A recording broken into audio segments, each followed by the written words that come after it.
Ok, ya estoy grabando. ¿Qué tal, Pedro?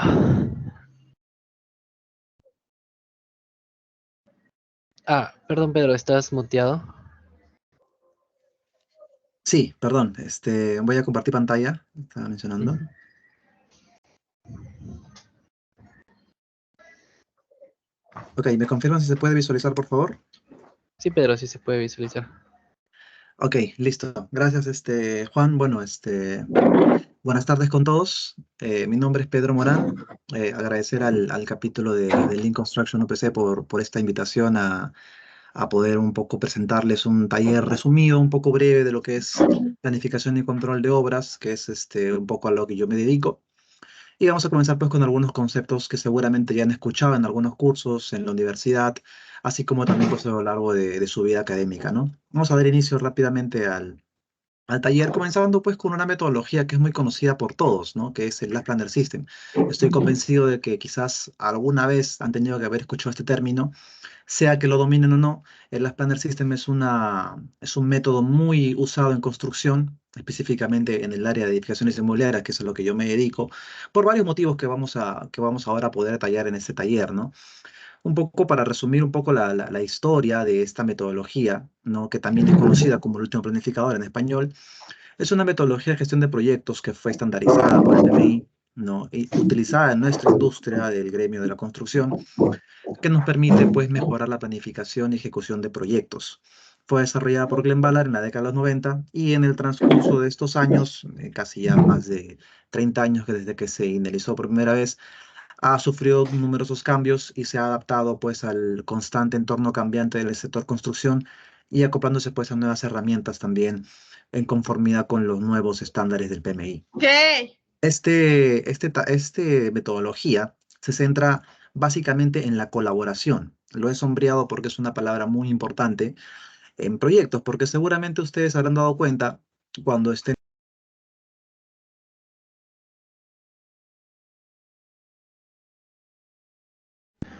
Perdona, Pedro, se volvió a mutear el audio.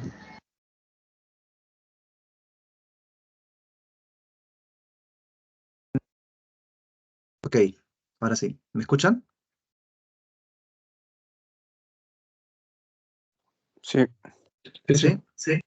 Ok, como mencionaba, este sistema se basa en la colaboración entre diferentes miembros del equipo para poder desarrollar y ejecutar un plan de proyecto que sea realista, eficiente y que cuente con los requisitos de cada uno de los participantes. Y esto suele suceder mucho ya que en el sector construcción no solo pues consta del personal obrero y así como el staff de obra, se suele también subcontratar a diferentes entidades o personas jurídicas que forman parte del proyecto y a los cuales pues se debe integrar para que puedan llegar a una meta de manera realista y participativa. La metodología se basa en los principios del Lean Construction, es decir, si englobamos todo en una burbuja, el Last Planner System es una herramienta del Lean Construction que forma parte de toda la cultura Lean en general, una filosofía de gestión que busca reducir el desperdicio en la construcción y mejorar la eficiencia de la misma, ¿no? Entonces, la Planner System tiene dos pilares fundamentales, que es la planificación y la ejecución. Sobre esos dos factores son los que se van a trabajar y es en los que se busca garantizar una eficiencia de tal manera pues de que se pueda cumplir la meta eliminando la mayor cantidad de desperdicios posibles durante el proceso de producción de una obra. En esencia, entonces, el Planner System consiste en administrar y gestionar eficientemente la carga de trabajo que pueda tener cualquier entidad, contratista o subcontratista dentro del proyecto. Como sabrán ustedes, cada empresa que trabaja dentro de una obra, ya sea subcontratado o sea administración directa, tiene una serie de trabajos que ejecutar. Generalmente la esencia de subcontratar consiste pues en contar con empresas que son especialistas en cierto tipo de trabajo. Por ejemplo, en una edificación multifamiliar, no tenemos la expertise necesaria para, digamos, colocar ascensores, porque no es nuestro rubro de negocio. Entonces lo que hacemos es contratar a una empresa que sí lo haga, ya que tiene pues una experiencia y una cartera de proyectos ejecutada en su estar. Entonces, en ese sentido, integramos a esta empresa que forma parte ahora de nuestro grupo de trabajadores y como tal es parte del equipo y se debe integrar como tal. Y lo mismo podría hacerse pues para equipos electromecánicos, bombas contra incendio, presión constante, etcétera. Cualquier actividad se puede subcontratar, ya que desligamos parcialmente el riesgo y le damos este riesgo a un contratista que tiene la capacidad de poder ejecutar esa fracción de trabajo, y ese trabajo es el que se debe eficientemente pues administrar su carga laboral, ¿no? Para que obviamente cada uno de ellos pueda cumplir con sus responsabilidades del proyecto, tanto contractuales como de producción, y también sus metas de manera satisfactoria. Entonces, para cada de estas actividades se requiere siempre un último planificador. Y se suele pensar que el último planificador generalmente es el ingeniero, cuando no siempre este es el caso. El último planificador puede ser el maestro de obra, puede ser hasta un obrero, porque el último planificador es la persona que se encarga de garantizar que la actividad, la última actividad, se ejecute, ¿no? Entonces no necesariamente tiene que ser una persona de un cargo superior. Es aquella que designemos, en la que se confíe para poder cumplir una actividad parte del proceso, ¿no?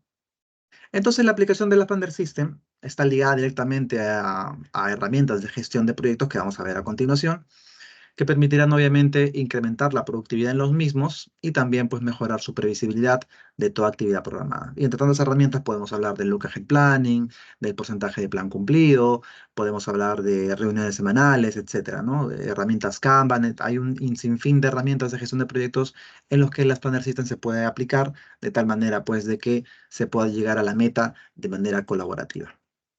Entonces, como mencioné anteriormente, toda actividad dentro de un proyecto tiene una producción, la cual es cuantificable y tiene una métrica y tiene un objetivo base. Entonces, cualquier cosa que se quiera hacer en un proyecto requiere de dos cosas: requiere de planificación y requiere de un control.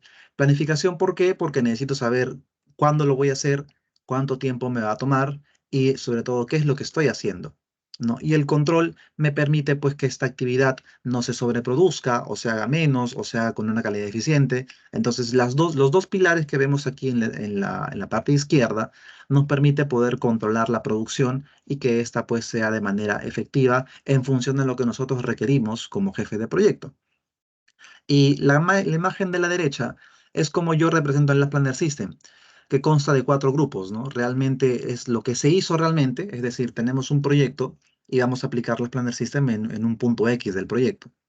Tenemos una serie de cosas que ya se han hecho y sabemos lo que se debe hacer. Tenemos una programación maestra que tenemos que seguir, entonces tenemos un horizonte relativamente claro de qué es lo que tenemos que hacer, pero no todo lo que tenemos que hacer se puede hacer, ¿correcto? Entonces tenemos que disgregar de lo que tenemos que hacer realmente qué actividades estoy en la capacidad de poder hacer ahora mismo.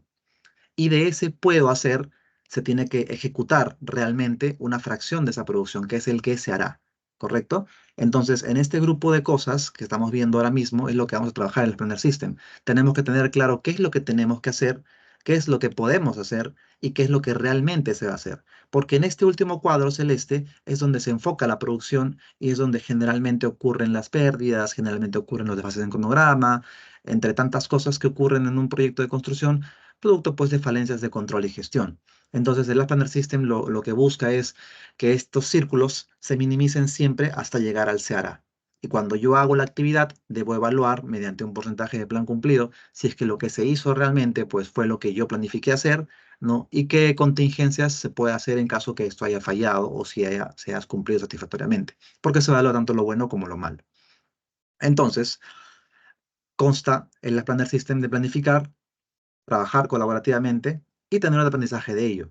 Obviamente, cuando tenemos a un gran grupo de trabajo dentro de un proyecto, hay que planificar sus actividades para que ellos puedan entrar de una manera ordenada, sin restricciones, y un trabajo colaborativo nos permite siempre aprender ese conocimiento adquirido, el know-how para futuros proyectos.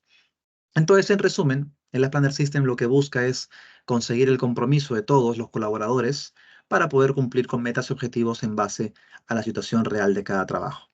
Y los pilares fundamentales para esta aplicación consta de la integración, una comunicación efectiva, la empatía con todos los colaboradores y el compromiso. Si uno de estos pilares falla, es muy complicado que se ejecute pues esta metodología de manera eficiente, ya que obviamente pues se necesita una gestión muy controlada para que obviamente cada persona que forme parte del proyecto esté dispuesta a trabajar en función de las metas que nosotros queremos. Porque lo que van a ver ustedes en construcción cuando se trabaja de manera empírica es que generalmente cada uno trabaja para su propio camino, ¿no? Cada uno trabaja tirando para su propio lado y eso pues lo que genera es resistencia, genera genera roces, genera generalmente problemas que hay que estar solucionando y eso generalmente desgasta. Entonces, ¿qué nos dice el Project Management Institute sobre esto? Que son sus principios básicos a respecto del Lean y también en lo que respecta al Standard System, nos indica que hay que tener un respeto por la gente. No solo a nuestro staff de obra, sino también a todo integrante del equipo se debe respetar y entender sus necesidades del proyecto. Porque obviamente cada empresa entra al proyecto para tener una utilidad, ya que tiene un trabajo que hacer y obviamente pues se debe contemplar sus expectativas de trabajo, así como lo que ellos pueden afrontar y aportar como equipo, porque tienen una experiencia pues específica en su área laboral. Retirar los residuos es indispensable. En obra, como ustedes sabrán, existen 7 tipos de desperdicios en construcción. Lo que se busca es minimizar en la medida de lo posible cada uno de ellos. Es imposible eliminarlos al 100%, pero sí se puede mitigar si se trabaja de manera ordenada y colaborativa. Centrarse en el proceso y en el flujo de trabajos cada actividad de la obra, cada partida, llámese pues encofrado de verticales, vaciado de concreto, colocación de acero, lo que a ustedes les ocurra, consta de un proceso. Y este proceso tiene un flujo de trabajo, una serie de actividades que tienen un orden lógico de prelación para que se puedan ejecutarse. Si estas actividades no se ejecutan en el orden correcto o se hacen de manera deficiente, pues el producto final también tendrá consecuencias al momento de la entrega. Generación de valor, que es todo aquello que aporta en el beneficio del final del proyecto y está de acuerdo al alcance del mismo. La mejora continua, que busca obviamente que cada proceso, valga la redundancia, mejore continuamente en el transcurso del tiempo. Tenemos una actividad, digamos, que es repetitiva, que se hace en cada nivel, entonces buscamos siempre las posibles falencias que puedan haber en dichas actividades y ver, ¿no?, la retroalimentación correspondiente para que ésta pues, se ejecute de la mejor manera. Y finalmente el optimizar el todo, ¿no? Todo es gestionable y todo es controlable. Y todo lo que se puede gestionar se puede optimizar, es decir, hacerlo de la mejor manera, utilizando menos recursos, menor esfuerzo, ¿no? O capaz utilizando algún tipo de material diferente que nos permita obviamente optimizar a nivel macro todos los procesos de la producción, ya que eso nos permite obviamente un mejor análisis de valor ganado en el transcurso del proyecto. ¿Y qué beneficios nos trae lo que es la implementación del Planner System? Básicamente nos da un flujo de trabajo que se hace más previsible, ya que no solo nosotros, sino cualquier persona que entre al proyecto, que sea, digamos, una persona ajena al proyecto, pueda ver de manera ordenada y cuantitativa qué se está haciendo, ¿no? Y el trabajo es más previsible a la vista de cualquier persona. Las obras se organizan mejor. Hay un estudio, ¿no?, que nos permite visualizar, lo vamos a ver más adelante, el porcentaje de organización que tiene cada obra que se aplica de manera funcional, empírica, y otras que se aplican en la Planner System. Las reuniones son más cortas y productivas, y yo soy el enemigo número uno de las reuniones, no soy mucho de estar en reunión porque desgastan y generalmente pues consumen mucho tiempo. Pero lo que se busca es que éstas duren la menor cantidad de tiempo posible y vayan directo al grano para que se pueda llegar a la meta producida. Se reducen las disputas sin conflictos, esto es muy importante.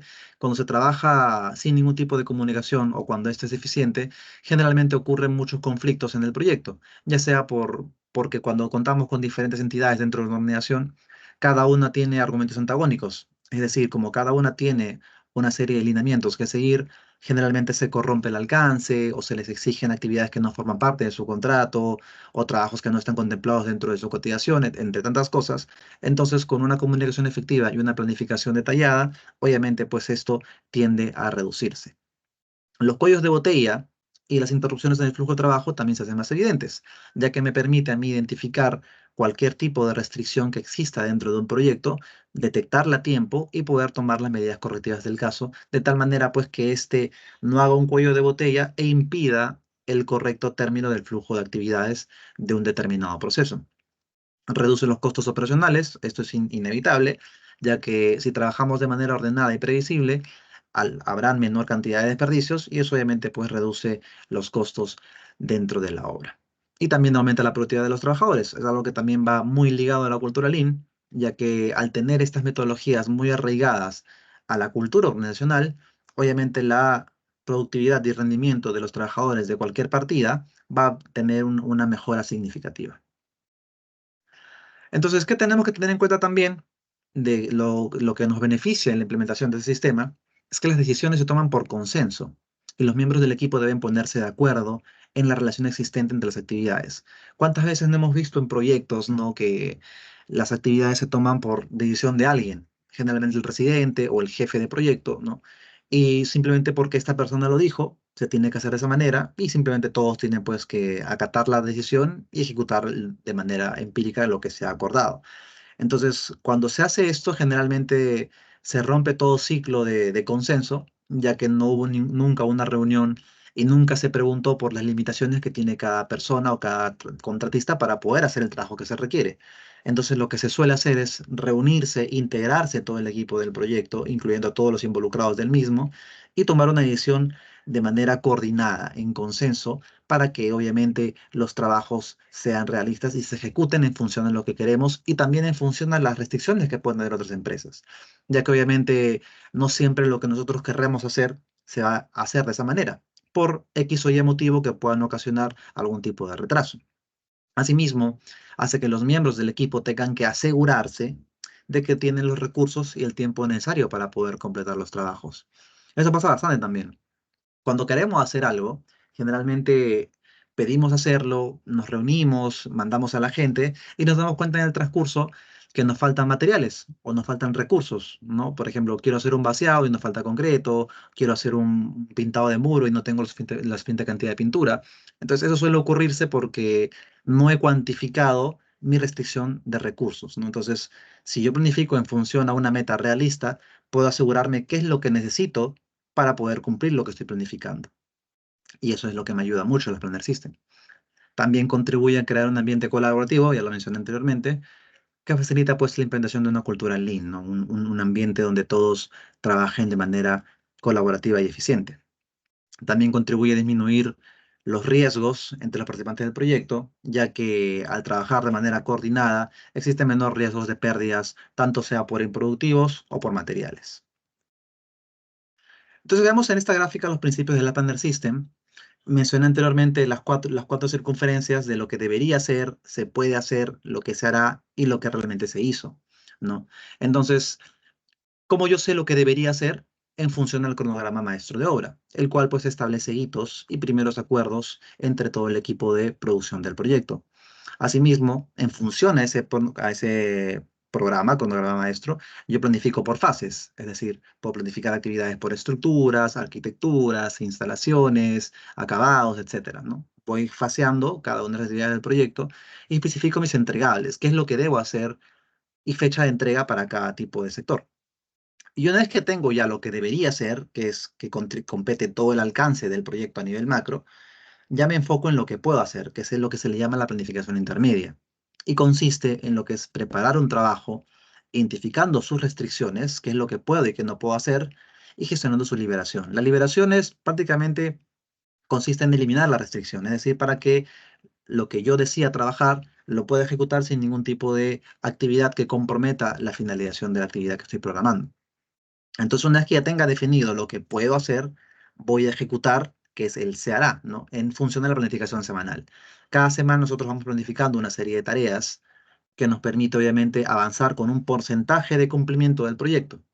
Esta planificación semanal establece compromisos de avance para dicho periodo de tiempo. En la semana, por ejemplo, yo puedo decir, no quiero vaciar un piso, una losa de techo, quiero vaciar 20 elementos verticales, quiero colocar 50 luminarias, etcétera. Entonces, esa planificación es de lo que puedo hacer, voy a hacer realmente con los recursos que yo cuento y con la integración del personal. Y finalmente, tengo el se hizo.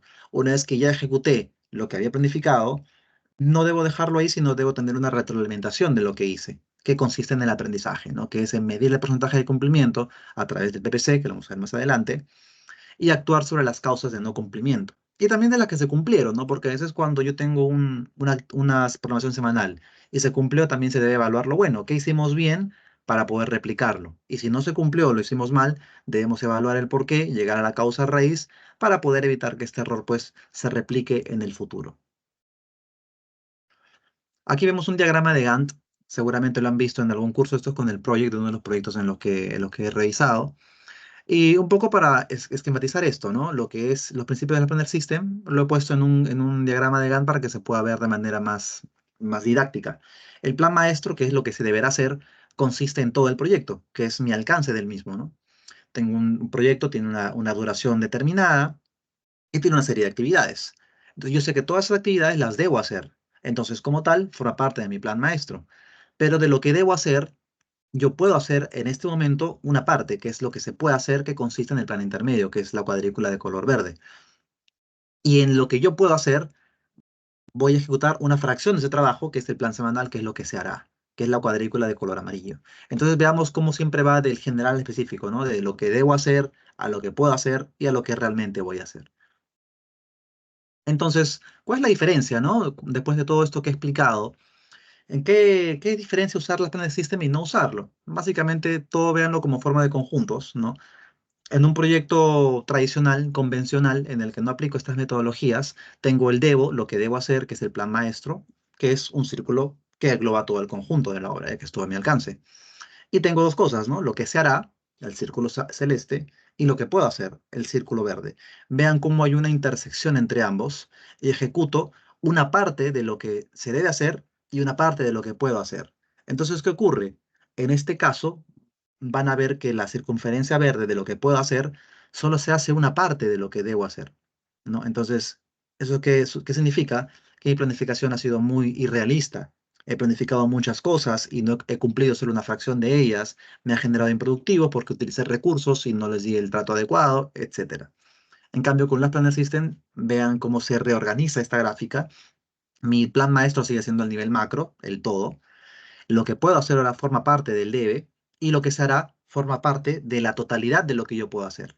Entonces se debe trabajar dentro de lo que puedo hacer, es decir, debo asignar mis recursos, tanto materiales como mano de obra, en cosas que realmente yo puedo hacer. Y en función de eso voy a trabajar para poder llegar a un objetivo. La diferencia es que en el enfoque tradicional no trabajo sobre en el puede, trabajo en lo que debo. Y muchas veces cuando trabajo sobre lo que debo hacer, me voy a dar cuenta que hay cosas que no estoy en la capacidad de poder hacerlo, ya sea porque las actividades predecesoras no han terminado o en su defecto porque no tengo la capacidad de poder ejecutar en ese momento ese trabajo que estoy queriendo hacer. Entonces aquí veámoslo ya de manera un poco más detallada, ¿no? Una tarea de planificación tradicional versus un Lab Planner System, ¿no? A nivel planificación, cuando yo hablo de proyectos tradicionales, netamente nos enfocamos en lo que son las personas y el equipo, ¿no? Es decir, planifico en función a una suposición unilateral, lo que les mencioné al inicio, ¿no?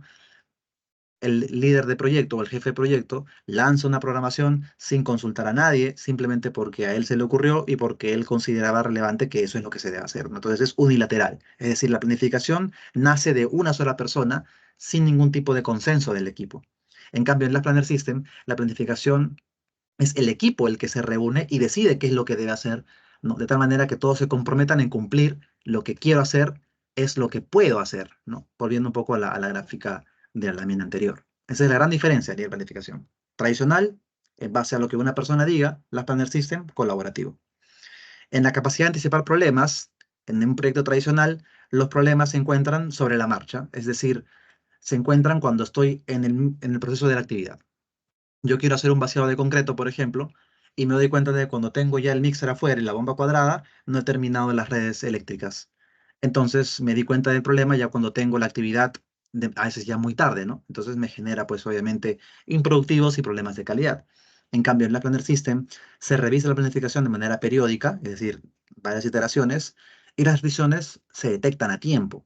Y cuando yo detecto a tiempo una restricción, me permite a mí poder tomar una decisión para poder levantar la misma o en su defecto, pues retirarla y planificar de una manera que me permita poder trabajar de manera continua. En lo que es compromiso y conocimiento, o que también se le llama know-how, la planificación tradicional es un poco egoísta. ¿Qué significa? Que cada uno se guarda lo que sabe. Es decir, no se comparten las experiencias, no se comparte el expertise que pueda tener una persona en proyectos anteriores, mientras que la Standard System es más una cultura más lean, es decir, más colaborativa, donde todos aprenden de todos, ¿no? Siempre alguien tiene algo que aportar al proyecto, por más poca experiencia que tenga, y eso obviamente pues suma en la planificación general, ya que el aporte de cada persona que tenga dentro del proyecto me va a ser funcional para que yo pueda cumplir mi meta. En lo que es transparencia y comunicación, un enfoque tradicional me dice que son los fallos son continuos de interpretación, es decir, por la cantidad de stakeholders y canales de comunicación. ¿Qué significa esto? Que a veces la comunicación no es precisa. Se dice una cosa y se entiende otra, no se ejecuta lo que realmente se tenía que hacer, y eso generalmente pues trae muchos problemas. En cambio, en el Planner System también se le conoce coloquialmente como la conversión cara a cara, es decir, disminuye el riesgo de que el mensaje pueda desvirtuarse en el camino. Me aseguro de que transmito lo que realmente quise transmitir, porque muchas veces pasa, digamos, me ha pasado a mí en otros proyectos, se da una indicación para hacer un trabajo y la persona que le di la indicación me entendió de otra manera y ejecutó un trabajo que quizás yo no quería que ejecute por un tema de interpretación. Entonces, en la Planner System nos aseguramos mediante reuniones, ¿no? Y mediante comunicados constantes de que el mensaje se transmita de manera clara y concisa. Lo que son lecciones aprendidas en tradicional casi ni existe, ¿no? Se hace al final del proyecto y si es que se hace. Es decir, a veces terminamos el proyecto y bueno, cada uno se va por su lado y queda ahí, ¿no? En cambio, en un Last Planner System, mediante basados en Kaizen, se busca siempre mejorar de inicio a fin, ¿no? Veo qué proceso estoy trabajando, cómo lo he ejecutado, qué puedo mejorar y en función a esto, pues, lo voy optimizando en el camino para las futuras actividades que tengo dentro del proyecto. El porcentaje de cumplimiento entre costo y tiempo generalmente en un tradicional es medio, tiende a oscilar entre el 50 y el 60%, y en un LPS es bastante alto, ¿no? Tiende a estar en 90% o hacia más. Finalmente, la satisfacción del cliente tradicionalmente es variable, es decir, depende mucho del resultado, ¿no? Si el proyecto salió bien, se terminó a tiempo, se terminó con el costo adecuado, ¿no? En cambio, en el plan de sistema es más elevada. ¿Por qué? Porque se evalúa a través de controles periódicos, ¿no? Encuestas, sí, que nos permite, pues obviamente, que el cliente esté acorde con el trabajo que estamos realizando. Espero que con esto un poco se pueda entender de manera más detallada ambos enfoques y para que se pueda ver la importancia que tiene pues la aplicación de estos conceptos en proyectos reales. Veamos ahora un caso, por ejemplo, que yo he colocado para un enfoque tradicional, ¿no? Imaginemos la siguiente situación. El equipo de planificación establece un cronograma detallado con fechas límites para cada actividad. Hasta ahí perfecto. Tenemos un equipo de obra que quiere hacer un trabajo y pues hace un cronograma, ¿no? Y asigna responsabilidades a cada miembro del equipo. Sin embargo, a medida que avanza el proyecto, surgen imprevistos, retrasos que hacen pues que este cronograma sea difícil de cumplir y generalmente no se cumple, ¿no? Además, la falta de comunicación y colaboración entre los miembros del equipo dificulta la resolución de problemas, generando así constantes retrasos y desfases en cronograma. ¿Les suena familiar esto? Porque esto es lo que suele ocurrir en casi el 90% de las obras, ¿no? A veces parece un poco increíble pensar, pero generalmente los proyectos se manejan así, ¿no? ¿Y eso qué ocasiona? Pues ocasiona tiempos de espera de personal, ocasiona trabajar de manera desordenada, ocasiona trabajar con planificaciones parciales, sin cumplimiento de actividades, entre tantas cosas, ¿no? Entonces, esto es lo que genera cuando se trabaja de manera unilateral, sin ningún tipo pues, de integración en el equipo. Y ahora veamos qué ocurriría si es que yo lo enfoco, el mismo proceso, o sea, la misma referencia, en un enfoque Lean. Lo haría de la siguiente manera, ¿no? El equipo de planificación utiliza una metodología colaborativa, la Planner System, en la que se involucra a todos los miembros del equipo en la planificación y programación de la obra. Se establecen reuniones regulares para revisar el progreso e identificar los problemas y obstáculos que puedan surgir. Además, se establecen compromisos y responsabilidades claras para cada miembro del equipo que sean realistas. Entonces, como resultado, se logra una mayor eficiencia y productividad en la obra, se reducen los retrasos y se mejora la cantidad y la calidad de proyecto en general, ¿no? Entonces, un trabajo ordenado, enfocado en la integración, ¿no? Y se puede ver claramente en las imágenes. Uno, yo creo que cualquiera se da cuenta cuando una obra es ordenada con tan solo verla, ¿no? Tenemos unas salas de reuniones implementadas mediante metodologías Kanban, donde se integra a los capataces de obra, a los contratistas. Hay metodologías como BIM, por ejemplo, que también buscan trabajar de manera colaborativa. Y también, pues, obviamente, lo que es la seguridad y salud ocupacional en el trabajo, que es muy importante para poder llevar este concepto de manera eficiente. Entonces, una vez que yo tengo ya lo que hice, que fue mi actividad ejecutada, ¿cómo lo controlo? Mediante indicadores de rendimiento. El más famoso por excelencia es el porcentaje de plan cumplido, ¿no? Que es una técnica que permite medir el progreso de determinadas actividades en relación pues, con su planteamiento original. Se calcula de la siguiente manera, es una fórmula sencilla, pongo la cantidad de tareas planificadas completadas sobre la cantidad de tareas planificadas. Y eso se multiplica por 100 para tener un porcentaje. Es decir, si yo planifique 10 tareas, de las cuales solo hice 5, entonces tengo un complemento del 50%, ¿no? Porque es 5 sobre 10%. Entonces, ¿qué te dice el PMI? Te dice que generalmente un porcentaje de plan cumplido superior al 85% es un buen indicador de cumplimiento de actividades, ¿no? Pero tengamos en cuenta algo muy importante, que no necesariamente un buen PPC significa pues un proyecto exitoso, ya que esta es una medida de progreso, no una medida que mida, valga la redundancia, el éxito de un proyecto. ¿Por qué? Porque yo puedo haber cumplido con mi programación, no puedo haber cumplido con las actividades que hice, pero me costaron el triple. Entonces, a nivel proyecto, este no es un factor a tomar en cuenta que determine ello, ¿no? Es netamente hablando de lo que es programación. Entonces, no debe confundirse, ¿no? Que un proyecto exitoso pues tiene un PPC del 100%, cuando eso no necesariamente siempre es cierto. Un proyecto puede estar avanzando según lo previsto, pero aún así pues no cumplir con sus objetivos finales. Eso hay que tenerlo muy en cuenta porque suele pasar mucho ese misconcepto del PPC con el Lean Construction, ¿no? Entonces, ¿cómo yo determino mis indicadores de rendimiento? ¿Cómo funciona el PPC? Cuando yo tengo los factores de no cumplimiento, es decir, yo tengo 10 actividades y ejecuté 5, no debe quedar en eso, sino debe quedar en ya. Esas 5 actividades que no ejecuté, ¿por qué no se hicieron? ¿No? Fue por un tema logístico, por un tema de mano de obra, fue por planificación ineficiente. Entonces, lo que debo hacer es analizar las causas por las cuales yo no cumplí lo que planifiqué y en función a ello, pues mejorar para la semana que viene. De tal manera, pues, de que se vea una mejoría en el transcurso del proyecto, ¿no? Por ejemplo, una actividad no se pudo completar ya sea pues por falta de materiales, falta de personal, factores ambientales o inclusive pues factores de incumplimiento que suelen ser lo que acabo de mencionar, ¿no? Cambios en el alcance, mala coordinación, etcétera. Entonces aquí tenemos un diagrama de Pareto, ¿no? Donde puedo ver las causas de incumplimiento más comunes en construcción, ¿no? Generalmente lo que es mala estimación de rendimiento, falta de mano de obra, ya sea porque la gente haciendo otra cosa o porque se le determina otra actividad, falta de material, subcontrataciones, diseño de proyecto, imprevistos, mala ejecución, mala programación, etcétera, ¿no? Entonces, son, digamos, las causas más comunes en nuestro medio que suelen ocurrir cuando no se cumple una planificación detallada. Y aquí es un ejemplo, un formato que yo hice de un proyecto que traje hace mucho tiempo. Por ejemplo, ¿no? En este PPC yo tengo mis actividades en el recuadro izquierdo, tengo mi programación semanal en el cuadro del medio y luego tengo mi análisis de cumplimiento. Analizo si cumplí o no cumplí, ¿no? Entonces, tengo una serie de actividades y veo pues que no cumplí 7 de ellas, que son dentro de la partida de relleno y compactación y liberación de material afirmado, ¿no? Ahora, ¿por qué no la cumplí? Y ahí coloco el por qué, ¿no? No las cumplí porque me faltó personal, ¿no? Porque no tenía la cuadrilla necesaria asignada para esa tarea. Y la segunda actividad no la cumplí pues por incumplimiento de actividades precedentes. Es decir, las actividades que debí terminar antes no las terminé y por eso lo que planifica no se pudo cumplir, ¿no? Entonces, al yo saber por qué no cumplí, puedo tomar una acción correctiva, es decir, puedo sumergirme más en el problema y cuando la próxima vez que yo programe esa actividad, tener en cuenta qué fue lo que fallé para que esto pues no vuelva a ocurrir.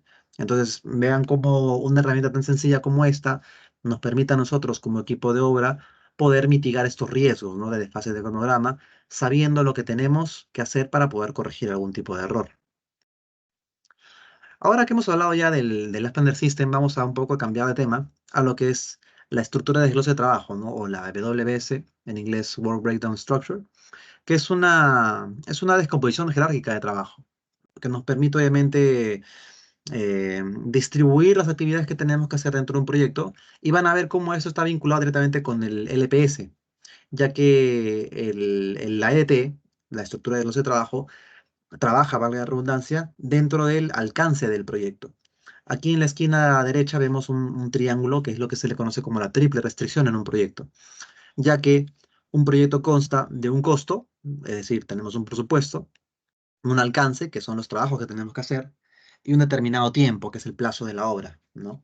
Entonces, ¿por qué hago hincapié en esto? Porque no puedes modificar uno sin alterar otro. Es decir, si tú quieres la obra en menos tiempo, es probable que te cueste más y el alcance cambie. Si tú quieres una obra más barata, es probable pues que el alcance o la calidad se vea mermada. Y si tú quieres poner más cosas en el proyecto, quieres ejecutar un edificio más alto, es probable que te salga más caro y te demore más tiempo. Entonces vean cómo siempre está correlacionada esas tres aristas del triángulo, ya que, insisto, no puedes modificar una sin alterar otra, ¿no? Entonces, la EDT trabaja netamente en el área del alcance. Y tenemos que tener en cuenta que la EDT es lo que tenemos que entregar. Es decir, la EDT nos permite saber qué entregables tenemos que dar para pues entregar, finalizar el proyecto de la mejor manera. No confundir porque la EDT no es un listado de actividades, no es cómo se tiene que hacer y tampoco es qué es lo que tenemos que hacer. Simplemente nos describe los entregables que debemos dar al cliente.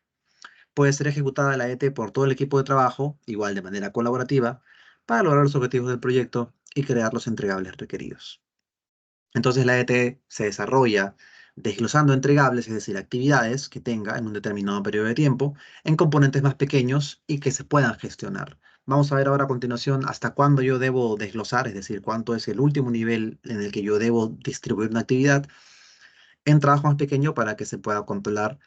Y la idea de esto es a cuándo yo debo llegar a un nivel menor, que es cuando este trabajo pueda ser asignado a un responsable, cuando el trabajo pueda ser programado, cuando pueda ser costeado y monitoreado o gestionado. Es ahí cuando yo tenga estas claves, es cuando ya cumplí con mi subdivisión de la EDT, ¿no? Y eso lo vamos a ver más adelante. Por ejemplo, esta es una EDT de un proyecto, ¿no? De un multifamiliar, por ejemplo, ¿no? Lo dividí en 5 grandes grupos, que es gestión del proyecto, procura, regulaciones ilegales, construcción de la obra, integraciones y pruebas. Entonces, en la gestión de proyecto, lo divido en las 5 partes del proyecto según el PMI, que es inicio, planificación, ejecución, control y cierre. Lo que es procura, lo dividí en dos niveles, servicios y bienes. En servicios, ahí hablo de todo lo que son equipamientos y maquinarias y consultoría especializada. Mientras en bienes, ya hablo de lo que son equipos mecánicos, eléctricos, materiales y equipos para la comunicación. Entonces, yo dejo de subdividir ahí porque en ese estado de la actividad ya puedo controlarlo y gestionarlo de manera eficiente. Entonces, no significa que tengo que reducirlo más, simplemente significa que a ese nivel de control yo quiero llegar. Vamos a la parte de construcción, que es lo que nos interesa. Lo dividí en 4 partes, ¿no? Que es construcción de obras civiles, instalaciones eléctricas y comunicaciones, arquitectura de acabados e instalaciones sanitarias. Vean cómo cada una de ellas tiene una serie de actividades que están compuestas, pero siempre el último nivel de la EDT es aquel en el que yo ya puedo controlar, puedo definir un responsable, ¿no? Y puedo obviamente garantizar su trabajo. Por ejemplo, veamos el 1.4.2, arquitectura y acabados.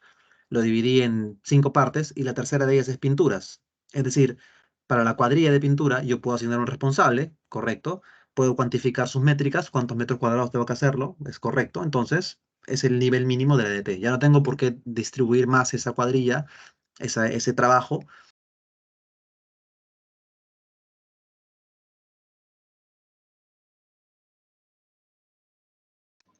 Ah, Pedro, perdón, el micro de nuevo.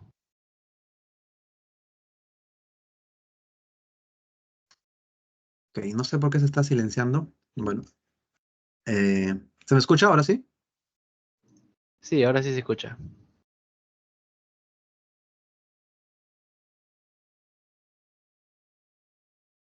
Ah, perdón, una vez más.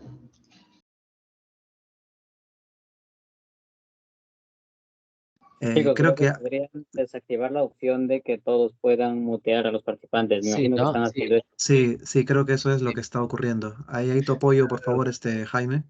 sí, sí, voy a ver aquello. A ver, a ver. Bien, y siguiendo el tema, la regla del EDT siempre es que, la regla del 100% yo lo llamo, ¿no? Que es que todo lo que no está en la EDT no forma parte del alcance del proyecto. Es decir, si ustedes cuando elaboran una estructura de desglose de trabajo no colocaron una actividad, se sobreentiende que esta pues no se ejecuta en el proyecto porque no es parte de su alcance. Entonces es un error muy grave, digamos, para el que la elabora, el no colocar una actividad porque denotaría pues que no son responsables de ella, ¿no? Vamos a seguir. Bien. Consideraciones para una buena elaboración de EDT. Recordemos que esta organiza y define el alcance total del proyecto y representa el trabajo especificado en el enunciado aprobado del alcance del mismo. La EDT es la sumatoria de todos los entregables que tenemos dentro de un proyecto. Todo lo que está en la EDT son actividades que yo debo ejecutar para entregar el proyecto de manera satisfactoria. Entonces, en el contexto de una buena EDT, refiere pues a los productos del trabajo. se le denomina también entregables, ¿no? Entregables es toda actividad que yo voy a entregarle a un cliente, a un tercero, al Estado, lo que fuese, ¿no?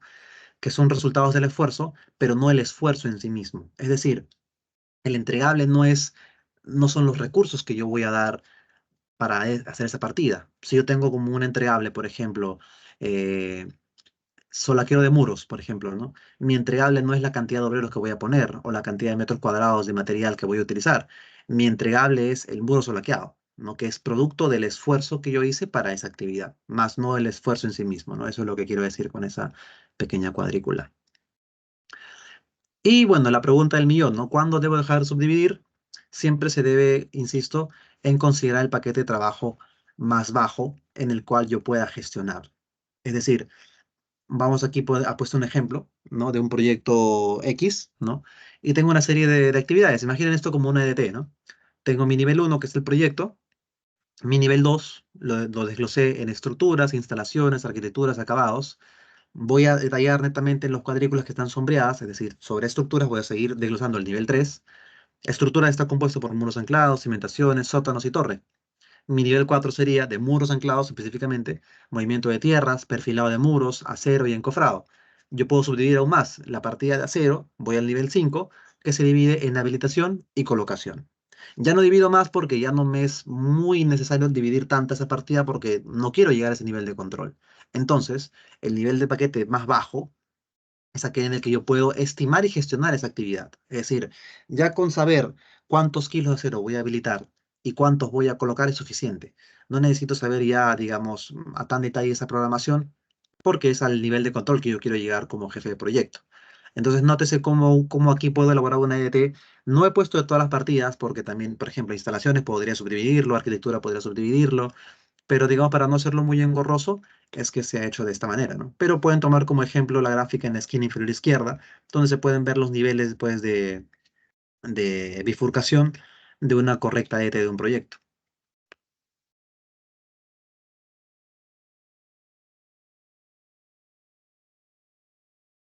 Entonces, es innegable, cuando hablo del EDT, no mencionar también el tema de la gestión del alcance, ¿no? Porque va muy arraigado a uno con el otro. Y lo que suele pasar en obras es esto, ¿no? Es una imagen un poco graciosa, pero quiero que lo miren con atención. Comencemos con el primer recuadro, ¿no? Lo que el cliente dijo que necesitaba, ¿no? Quería una escalera de 3 pasos en un árbol, ¿no? Entonces, ¿qué entendió el fabricante? Entendió lo que él quiso entender, ¿no? Él entendió solo un tablón. ¿Qué entendió el ingeniero que diseñó? Entendió otra cosa, ¿no? ¿Qué fue lo que entendió los requisitos del equipo? ¿No? Entendió darle una vuelta al árbol. ¿Qué fue lo que entendió el consultor? ¿No? Una silla. ¿Cómo fue documentado? Ni se molestaron en documentarlo. Muchas veces pasa eso, ¿no? Que nada. ¿Qué fue lo que el cliente recibió finalmente? Recibió algo que no era lo que quería. Lo que se le cobró una montaña rusa, algo extremadamente exorbitante. Cómo se diseñó el soporte de atención, prácticamente inexistente. Y lo que finalmente lo que el cliente quería, ¿no? Quería una rueda en un árbol. Entonces, es un ejemplo un poco caricaturesco, pero llévenlo esto, proyecto en la construcción. Suele pasar, ¿no? Y es muy común, más de lo que ustedes creen, ¿no? De lo que a veces lo que el cliente dice, cómo puede entenderlo todas las partes del equipo si es que estos no están bajo una metodología de la Planner System o una metodología Lean, ¿no? Donde no hay esa cultura, pues, de integración y comunicación eficiente. Cada uno entiende lo que quiere y suelen pasar ese tipo de cosas, ¿no? Entonces, cuando todas las partes involucradas de un proyecto no están en sintonía con el alcance, es decir, lo que realmente se requiere, y este no converge, suele pasar ese tipo de cosas y el trabajo, pues obviamente, es más arduo y es más difícil para todos. Entonces, vayamos a ver un ejemplo práctico, ¿no? Un ejemplo, digamos, de un proyecto en el que yo trabajé. ¿Qué ven en la imagen? En la imagen vemos un vaciado de losa, ¿no? Un vaciado de losa de un edificio multifamiliar. Entonces, ¿qué es lo que tenemos que hacer para llegar a eso, ¿no? Tenemos que tener claro cuál es nuestro objetivo, cómo ejecuto el proceso, cómo lo diseño, cómo lo planifico, cómo lo hago, cómo controlo su calidad y cómo evalúo el resultado. Entonces, vayamos a detallar un poco, ¿no? Para tener un objetivo claro, tengo que tener una métrica, es decir, siempre tengo que tener un valor numérico, que es lo que quiero llegar. Yo quiero vaciar una losa, pero ¿cuánto es lo que quiero vaciar, ¿no? Entonces, ¿de qué nivel? ¿A qué sector, ¿no? Entonces, yo quiero vaciar 35 cubos de concreto premezclado, que corresponde al piso 5, sector 3. Ese es mi objetivo para el día de hoy, ¿no? Para esta imagen, mi objetivo es ese. Entonces, ¿cómo hago mi proceso? Entonces requiero que todas las partidas predecesoras, llámese instalaciones eléctricas, sanitarias, colocación de acero en losa, gas, encofrado de techo, se encuentre finalizado y con sus pruebas correspondientes para que yo pueda hacer mi objetivo. Ya que si yo tengo mi métrica definida, pero si no tengo mi actividad predecesora, no me va a servir de nada, ya que no puedo ejecutarlos, ya que son restricciones. Entonces, ¿cómo lo planifico? Durante la charla de inicio de jornada, involucro a todos los interesados asistentes para que puedan ejecutar esa actividad. Comunico la meta métrica que tenemos como objetivo, ya sabemos las restricciones, sabemos el proceso, entonces lo planifico integrando a todo el equipo. ¿Cómo lo ejecuto? Llamo al proveedor de concreto y vaciado, de bombeo, para la hora en la que yo requiero hacer la actividad. ¿Cómo controlo la calidad del proceso? A través pues, de protocolos de pruebas de estanqueidad y presión para redes de agua y desagüe, tendido de tuberías para redes de alumbrado, toma corriente, comunicaciones, etcétera, así como también las pruebas de hermeticidad para las redes de gas. También controlo la calidad, garantizando que los encofrados perimetrales se encuentren correctamente verticales, es decir, apuntalados, y que el acero colocado respete pues, los recubrimientos y diámetros de las ET del proyecto, ¿no? Así yo controlo la calidad y me aseguro de lo que estoy haciendo, lo estoy haciendo bien en función a lo que el proyecto requiere y exige. ¿Y cómo evalúo el resultado? Pues finalmente, una vez que ya termine el vaciado, a través de servicios de rotura de probetas, garantizo pues de que la resistencia llegó a la rotura necesaria de acuerdo al proyecto, ¿no? Entonces, nótese cómo de un proceso tan sencillo como un vaciado de concreto puedo determinar toda esa serie de actividades, ¿no? Tengo los objetivos, tengo el proceso, la planificación, la ejecución, el control de la calidad y también el resultado final. Entonces, esto se puede hacer para cualquier actividad que ustedes quieran, ya sea encofrado de verticales, movimiento de tierras, acabados, arquitectura, lo que fuese, ¿no? Tenemos que tener métricas definidas, tenemos que saber diseñar el proceso en qué consiste, plantear sus restricciones, planificarlas, ejecutarlas, controlar su calidad y evaluar el resultado, ya sea mediante análisis, ¿no? Ya sea que involucren un resultado numérico o también pues una mejora continua a través de una retroalimentación. Otra herramienta clave para el Look Ahead, para el Last Planner System es el Look Ahead Planning, ¿no? Que seguramente también lo han escuchado en sus cursos de planificación y control de obras. Es una técnica de gestión de proyectos, en particular para la planificación de obras en general, que ayuda pues a prever, a gestionar los riesgos, ¿no? Muchas veces no lo vemos de esa manera, pero un planning, como Look Ahead, nos permite evitar riesgos, ¿no? Y retrasos de construcción del proyecto. Es una técnica de planificación adelantada que permite pues a los equipos identificar y abordar problemas potenciales antes de que estos surjan. Entonces, per se me permite a mí poder proyectarme en un determinado periodo de tiempo, ya sea 3, 6 o 9 semanas, que es lo típico, proyecto los trabajos que yo quiero hacer y estos trabajos que he proyectado debo garantizar su cumplimiento y lo valoraré pues a través de un PPC, potencialmente, ¿no? Entonces veamos a un ejemplo práctico, ¿no? El proceso de elaboración de un Look Ahead Planning comienza pues con definir el orden lógico de actividades. Cualquier proceso que yo quiera ejecutar tiene un orden de prelación. Es decir, hay una serie de actividades que yo debo culminar para poder hacer una actividad posterior. No lo hago en el orden que a mí se me dé la gana, ¿no? Por ejemplo, si requerimos programar una planificación de flujo de trabajo para vaciados de techo, por ejemplo, ¿no? ¿Qué tengo que tener en cuenta? Tengo que tener en cuenta tener una sectorización, y el proceso como tal, el proceso macro, ¿no? Colocación de acero en verticales, encofrado de elementos verticales, placas y columnas, vaciado de los mismos, colocación de fondos de vigas y losas, colocación de acero en vigas, instalo prelosas o también encofrado convencional, colocación de instalaciones eléctricas, sanitarias, etcétera, en losas, y finalmente vaciado del techo, ¿no? Son todas las actividades que yo debo seguir para poder cumplir mi meta, que es la que yo he descrito a continuación, ¿no? Entonces, como es un proceso iterativo, es decir, en un proyecto hago esto una y otra vez, se repetirá el mismo proceso en los periodos superiores, para no hacer muy engorrosa la planificación y estar escribiendo pues todo este concepto en cada nivel. Entonces, teniendo yo las actividades claras de qué es lo que tengo que hacer, voy a replicar esto, ¿no? En una programación. Y esto es un logic planning, lo que también se le conoce como tren de trabajo, ¿no? Yo tengo, por ejemplo, mis niveles, sótano 4, sótano 3, sótano 2 y así sucesivamente, y tengo todo lo que mencioné anteriormente, ¿no? Lo que mencioné, colocación de cero verticales, encofrado, vaciado de verticales, instalaciones sanitarias eléctricas, y finalmente se termina con el vaciado de lodas en techo. Entonces, yo planifico cada sector. ¿Qué significa esto? Por ejemplo, sótano 4, sector 2, sótano 4, sector 3, sótano 4, sector 4, y así sucesivamente. Planifico mi serie de actividades y en función al término de las predecesoras voy avanzando a las siguientes. Y así voy en tren, como se le conoce a esta herramienta, ¿no? Entonces, ¿esto qué me ayuda? Me ayuda a poder tener métricas claras, me ayuda a tener un objetivo claro, me planifico en función al tiempo, en cuánto voy a terminar, porque yo con esto puedo darme cuenta, a grosso modo, cuándo voy a terminar de vaciar mis techos, porque lo proyecto pues hasta la última fecha que me dé esta programación. Ahora, lo que tenemos que hacer es garantizar que esto se cumpla, ¿no? Porque es muy fácil colocarlo en papel, pero es muy complejo de que esta programación se cumpla al 100% en campo. Entonces ahí tenemos que entrar a tallar las reuniones semanales, la integración del personal de obra, subcontratistas, lo que es también el porcentaje de plan cumplido, entre otros, ¿no? Herramientas de gestión que nos permiten garantizar el cumplimiento de nuestra programación. Vayamos ahora al concepto de restricciones. Seguramente han escuchado este término en alguna oportunidad, que es una restricción. Obviamente esto es una limitación que produce pues en algún proceso.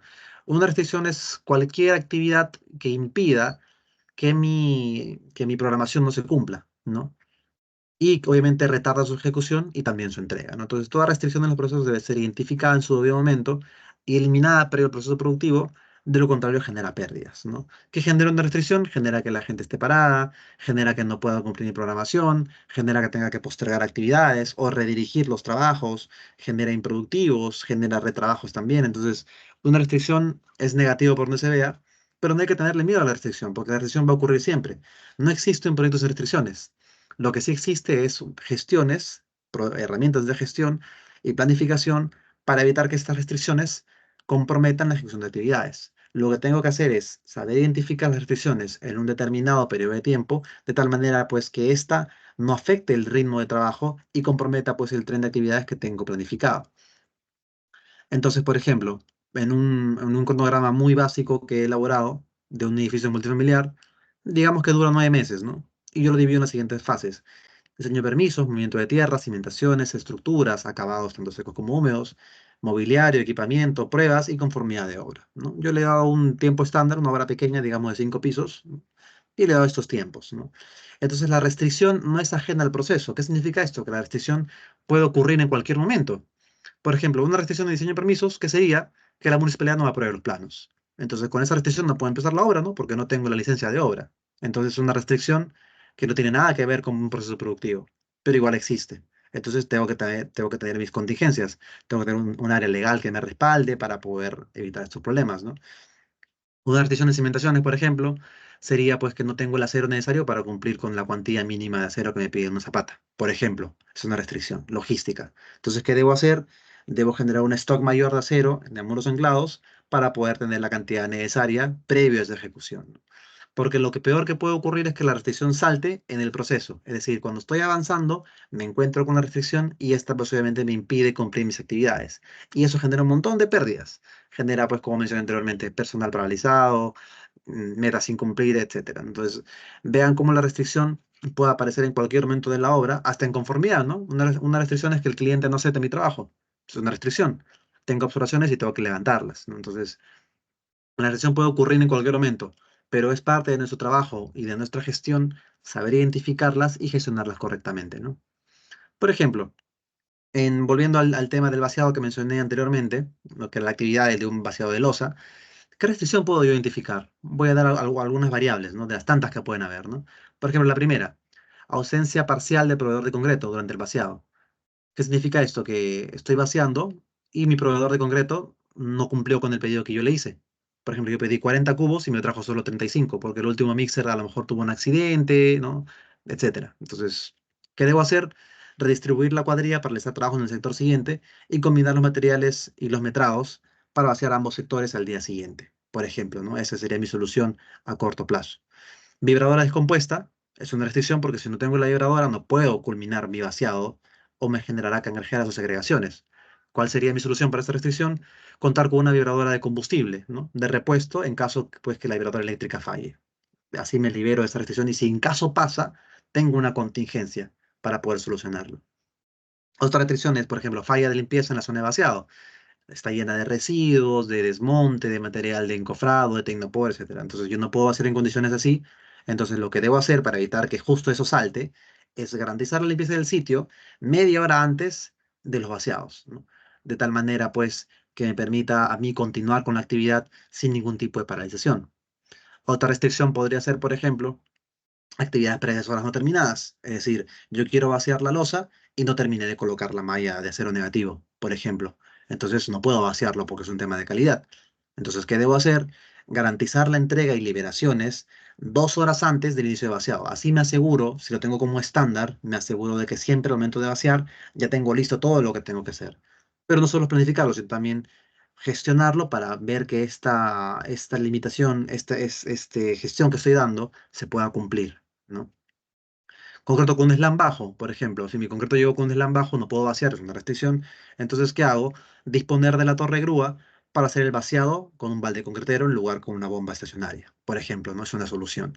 Quizás no tendrá la velocidad de vaciado que una bomba me puede dar, pero no rompo la actividad por completo, ¿no? Entonces, es muy importante conocer las posibles restricciones del proyecto para poder tener su mitigación correspondiente, ¿no? Aquí he puesto unas cuantas, pero podrían haber 1000 restricciones que podrían darse en el proceso productivo. Entonces es mucha gestión poder saber anticiparse a estas y tener la contingencia necesaria para poder resolverla en su debido momento. Y vamos a cerrar el taller con un poco una reflexión de por qué fallamos en los procesos productivos, ¿no? ¿Por qué generalmente los proyectos salen mal? ¿Por qué las cosas no se ejecutan como lo hemos planificado? Y varios motivos, ¿no? Es porque no se gestiona, no nos gusta gestionar, no nos gusta delegar y simplemente no ver el más allá del porqué de las cosas. Nos hacen propuestas coherentes. Yo le pido a mi personal hacer un piso entero, 100 metros cuadrados, cuando solo tengo a 3 personas, entonces no hago una planificación coherente con la fuerza laboral con la que cuento. No se analiza correctamente la situación, no soy consciente, digamos, de las restricciones que tengo, de las limitantes que tengo, de mi equipo de trabajo, ¿no? Se prioriza el costo en lugar de la calidad, eso pasa muchas veces, ¿no? Se contrata lo más barato, se suele obviar la calidad porque netamente resulta un activo menor para la empresa. Cultura organizacional diferente. ¿Qué significa esto? Que la empresa como tal no trabaja de manera colaborativa. Falta de inversión y desarrollo, es decir, no se invierte pues en herramientas de ERP, en BIM, no se invierte en procesos que pueden ayudar a mejorar la gestión de un proyecto. Alcance no definido, no se tiene claro qué es lo que se tiene que hacer y eso genera muchos cambios, ¿no? Y cuando generan cambios se generan conflictos porque generalmente viene el tema del costo, ¿no? No forma parte de mi alcance, yo no tengo esta actividad, etcétera. No se investiga, no hay un compromiso por investigar nuevas metodologías, nuevos procesos, no hay compromiso, es decir, muchas veces el staff de obra no está comprometido con el proyecto, no le interesa el avance de obra, simplemente va a la obra porque, bueno, ¿no? Dirige la actividad, se programa lo que se puede hacer y queda ahí, ¿no? No se innova, es decir, no tenemos herramientas nuevas, cómo hacer las cosas de manera diferente para poder complementar el trabajo, hacerlo en un tiempo más rápido, con menos recursos. Ausencia de capacitación continua, no llevamos cursos, no nos interesa la gestión de proyectos, no nos capacitamos para poder entender estos conceptos y aplicarlos en la vida real. E intransigencia, ¿no? Que es la constante negativa a querer hacer las cosas. Entonces, estas son, digamos, falencias que yo he visto en muchos proyectos de los porque se falla, ¿no? Fallamos por ese tipo de cosas. Y también, pues, entre tantas cosas, no aplicar estas metodologías que son muy importantes en el sector construcción y que obviamente pues generan muchos beneficios para un proyecto, ¿no? Recordemos siempre que hay que medir el desempeño de la productividad, evaluar los factores que la afectan e implementar planes para mejorarlo, ¿no? Si trabajamos de manera colaborativa y trabajamos con metas realistas, un equipo que esté integrado con el proyecto y tenemos metas y alcances definidos y coherentes, tengan por seguro, con la aplicación eficiente de herramientas de gestión, se va a poder llegar a cumplir la meta tal cual como ustedes lo requieran para sus respectivos proyectos. Eso es todo, muchas gracias. Espero que les haya gustado el taller. Hemos acabado justo en una hora. Agradecer también al capítulo de Lean Construction del UPC por la invitación. Y nada, chicos, si tienen alguna consulta, pregunta, bienvenido. Estoy para poder absolverla, ¿no?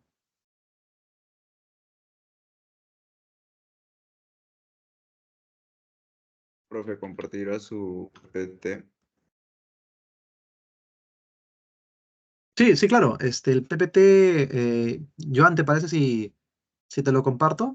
Y creo que ahí lo podrías compartir con los Hola, interesados, ¿qué? ¿no? Sí, claro. De hecho, me gustaría preguntar si los que solicitan la PPT están en lo que es el grupo de la comunidad, o bueno, mejor dicho, el de exámenes, para que yo pueda ahí añadirlos.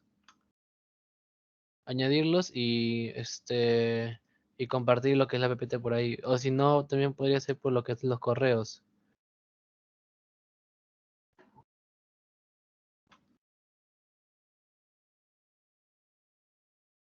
Ah, lo compartiré por lo que es el grupo, la comunidad de exámenes. Está bien, creo, ¿no? ¿Dónde está esa comunidad? Disculpa. Ok, entonces mira, ya, voy a compartir lo que es el enlace por los correos a los inscritos o sea, del grupo de exámenes y de la comunidad, y ya por ahí lo estaré compartiendo a más tardar hoy día en la noche. Sí, no hay problema, Joan, yo te lo comparto por interno y ahí pues se lo das al que esté interesado, ¿no? Ujú. Y bueno, perfecto. De hecho, muchas gracias por la asistencia de todos. ¿Alguno tendrá alguna duda? Aprovechando que antes de acabar el taller.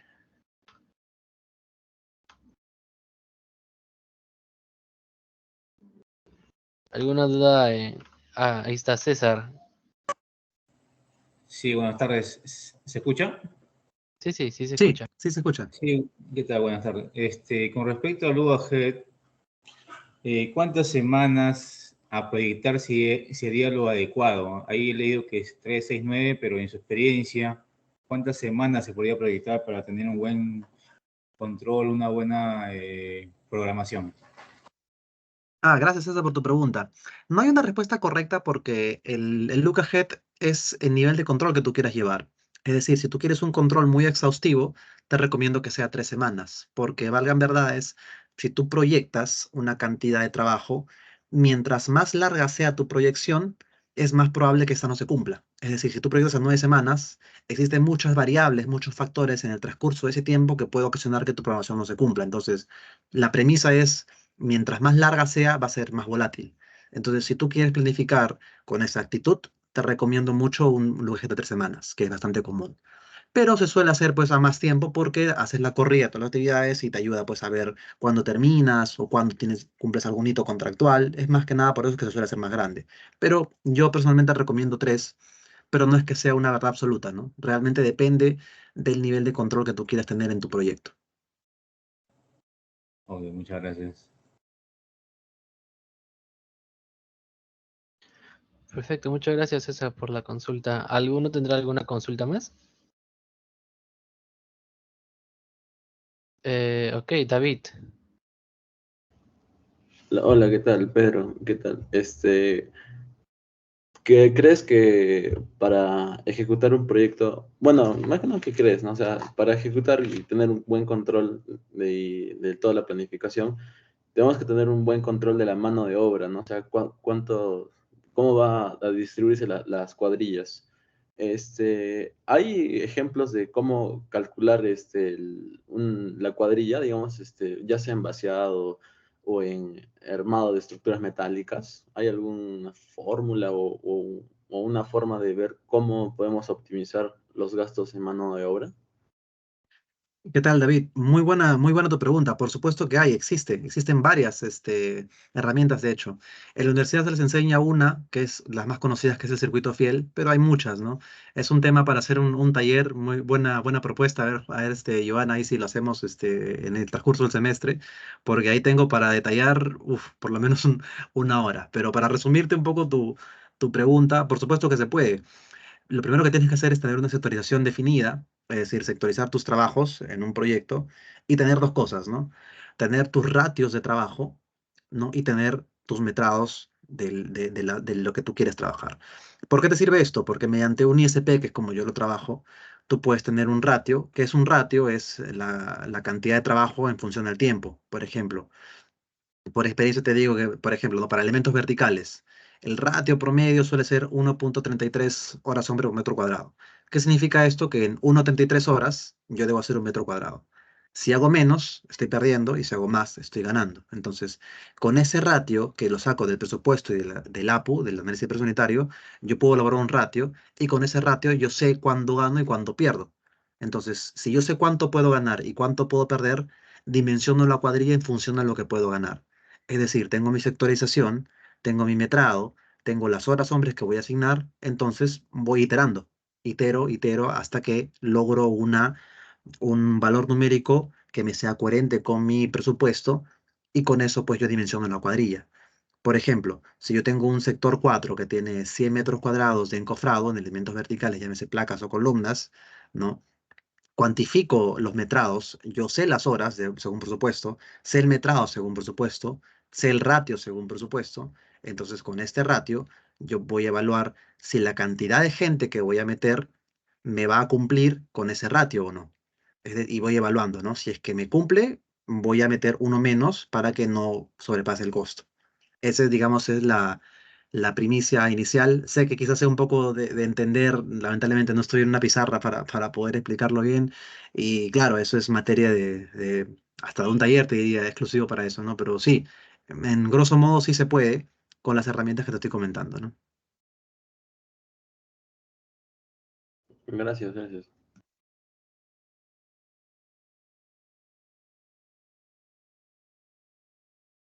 Perfecto, muchas gracias, David. ¿Alguno tendrá una última consulta ya para lo que es cerrar el taller? Y no, ok. Bueno, está bien, muchas gracias. Muchas gracias a todos por lo que es la asistencia del día de hoy. También muchas gracias, Pedro, por poder dictar. Este taller, bueno, este tipo de talleres se están dictando más para lo que son los exámenes que se vienen o los trabajos. Cualquier propuesta se podrían comentarlo tanto como es en los formularios que también nos estamos leyendo ahí para poder hacer o planear lo que son diferentes talleres o también en lo que es en el WhatsApp, también para que nos ayuden no solamente proponiendo lo que son el curso, sino también los temas que ustedes piensen que son más dificultosos. Bueno, en todo lo que respecta para la rama de gestión. Eh, Más tarde estaré adjuntando lo que es el enlace de la comunidad y del grupo de exámenes para que puedan ustedes aportar también sus ideas y también compartir lo que es la PPT de Pedro. Ante todo esto, muchas gracias a todos. Muchas gracias de nuevo, Pedro. Y nos estamos viendo en el próximo taller. Listo, gracias a ti, Jaime, por la oportunidad, un gusto, la verdad, y claro, bienvenidos, si hay alguna propuesta para algún taller que les gustaría que pueda dar en el transcurso del semestre, normal lo podemos trabajar, ahí lo voy viendo con Jaime a alguna posible fecha. Nada, agradecer nuevamente la invitación y espero que les vaya muy bien en sus exámenes en este ciclo académico.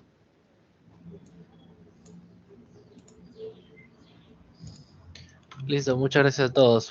Tengan buenas tardes.